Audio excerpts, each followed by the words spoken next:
자비로우신 하느님, 우리가 가난한 이들의 죽음을 기억하여 우리의 국가가 더 이상 강제된 가난으로 가난한 이들을 죽음으로 내몰지 않도록 모든 그리스도인들의 연대와 예언자적 활동 속에 함께 하소서.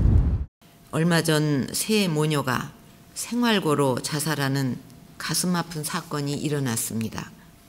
이분들이 기초수급자 신청을 했거나 관할 구청이나 주민센터에서 이 상황을 알았더라면 정부의 긴급복지지원 제도를 통해 여러 지원을 받았을 텐데 그러지 못해 정말 안타깝고 마음이 아픕니다. 저는 박근혜 대통령의 발표를 보면서 정말 경악하지 않을 수 없었습니다. 그 모든 죽음을 본인들이 신청하지 않아서 있는 제도를 활용하지 못해서 죽었다고 한 나라의 대통령이 그렇게 이야기를 하고 있는 것을 보면서 전 분노하지 않을 수 없었습니다. 저는 이 죽음이 일어나기 전에 국민기초생활보장법상의 최저생계비 제도, 이것은 우리 국민들이 한 인간으로서 최소한도의 존엄한 삶을 유지하기 위한 최후의 보루인데 그 제도를 후퇴시키려고 하고 실질적으로 철폐하려고 한다는 소식을 듣고 시민사회 종교노동 단체들이 모여서 분명히 경고를 했습니다. 우리 시대에 실업률이 높고 양극화가 심화되는 가운데 빈곤의 그늘이 더욱 깊어지는 가운데 틀림없이 우리가 예상하지 못한 비극들이 속출할 것이다. 더군다나 이 최후의 안전망을 제거하는 순간 이 시대를 살아가는 우리 가난한 사람들, 가난한 이웃들에겐 큰 재앙으로 다가올 것이다 라고 경고를 했습니다. 세모녀의 죽음 이후에 연이은 죽음들이 전 국민을 충격으로 몰아넣고 있는 것 같습니다. 이런 일들이 정말 지금까지도 많이 일어났었습니다. 아들이 장애 등급 판정을 받은 이후에 이 건설일용직으로 근무하던 한 가난한 아버지가 동사무소에 찾아갔었습니다. 아들이라도 수급자 대상이 되어서 치료를 잘 받았으면 좋겠다라고 읍소했지만 동사무소에서는 아버지인 당신에게 근로능력이 있기 때문에 당신 가구는 수급자가 되지 않는다라고 이야기했습니다. 그 아버지는 역시 고민을 거듭하다가 유서를 써놓고 돌아가셨습니다.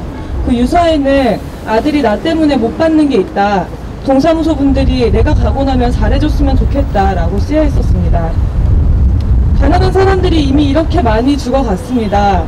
부양의무자 기준 때문에 근로능력이 있다라는 이유 때문에 어디에 손 한번 뻗쳐볼 생각도 하지 못하거나 설사 뻗쳐갔다 할지라도 모욕만 당하고 굴욕감만 느끼고 근로능력자라는 낙인감에 쫓기며 그렇게 죽음을 선택하며 많은 사람들이 사라져갔습니다. 어제 박근혜 대통령께서 있는 제도를 활용 못해서 문제였다라고 이야기하셨다고 들었습니다.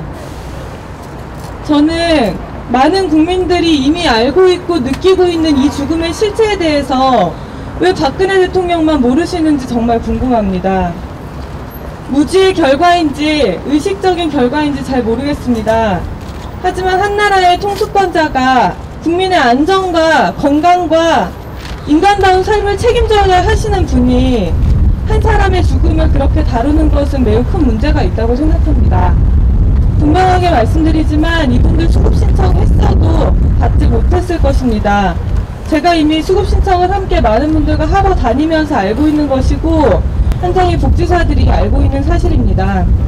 근로능력자로 구성된 3인 가구가 단 한 푼의 소득이 없는 상태에서도 수급을 받을 확률은 거의 없다, 아니 없다라고 보셔야지 맞습니다. 긴급지원제도요? 있기는 하지만 이 가구 긴급한 상황이라고 보였을 확률이 또 매우 낮습니다. 아무 소득이 없는 상태다라고 아무리 설명을 해도 왜 당신 딸 일하러 가지 않느냐라고 면박만 받고 돌아왔을 확률이 크다는 이야기입니다.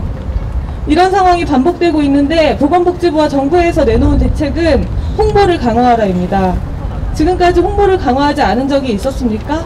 그렇게 해서 나도 받을 수 있나 가보면 뭐합니까? 기준이 그렇게 높고 장벽이 높아서 가난하게 사는 사람들도 떨어지고 마는데요. 2011년도에 새남매 사건 기억하십니까? 화장실에서 호적 등록도 없었던 막내 아들과 새 남매가 살아가는 이야기가 한 방송에 보도가 되면서 전 국민을 충격에 몰아넣었습니다. 그때 당시에 보건복지부 지금과 똑같은 대책 내놨습니다. 통반장들에게 마을 조사 잘하게 하겠다, 포스터 붙이겠다, 소외된 이웃 발굴하게 하겠다, 사각지대 없애겠다, 홍보 열심히 하겠다. 당시 사각지대 발굴해서 전국의 만여 명의 사람들에게 긴급지원 실시했습니다. 그것이 끝이었습니다. 박근혜 대통령은 그렇게 생각하고 있을지도 모른다는 생각이 저는 듭니다. 왜냐하면 박근혜 대통령은 당선인 시절에 당선 이후 첫 번째로 동대문에 있는 쪽방촌에 방문을 했었습니다. 그리고 직접 만든 도시락이라며 노인분들께 도시락을 나눠드렸었죠. 그리고 앞으로는 편하게 사실 수 있도록 노력하겠다라고 분명히 약속을 했었습니다. 하지만 저희가 대통령에게 기대하는 것은 직접 만든 도시락이 아닙니다.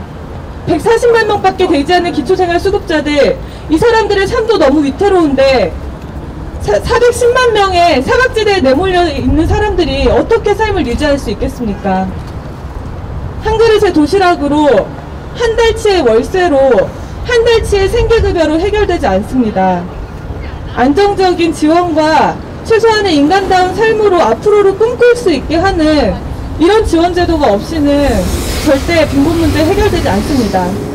그렇기 때문에 저희는 지금 현재 있는 잘못된 복지 제도들, 특히 빈곤층에게만 유독 독하고 마치 이미 말라 비틀어진 걸레를 꼭꼭 짜서 그 가족들까지 가난하게 한 뒤에 그제서야 작동하겠다는 이런 너무 안일하고 잔인한 복지제도, 이거 뜯어 고쳐지지 않으면 안 된다고 생각합니다.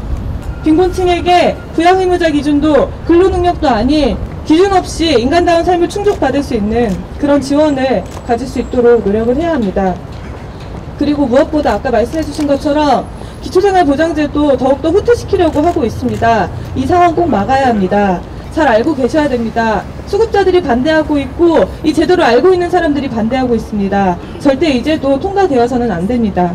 제대로 된 기초생활보장법의 개정과 특히 부양의무자 기준 폐지 없이 빈곤 문제 해결되지 않습니다. 여기 계신 분들과 또 세모니아를 기억하는, 추모하는, 이 죽음을 슬퍼하고 있는 국민들과 함께 빈곤 문제 제대로 해결할 수 있도록 앞으로도 끝까지 노력하도록 하겠습니다.